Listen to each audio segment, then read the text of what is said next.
أعوذ بالله من الشيطان الرجيم بسم الله الرحمن الرحيم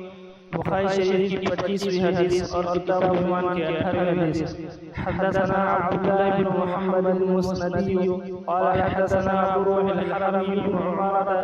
قال حدثنا شعبة عن واقد بن محمد قال سمعت أبي يحدث عن ابن عمر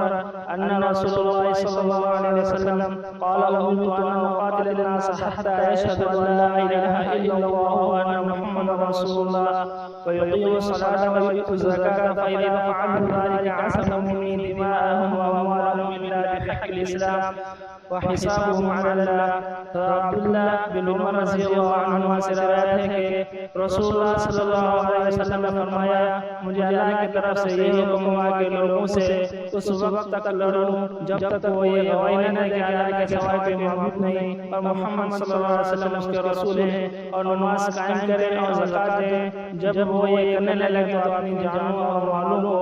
मुझसे महफूज कर लेंगे, मगर इस्लाम के हक से और उनके दिल की बातों का हिसाब अल्लाह पर रहेगा।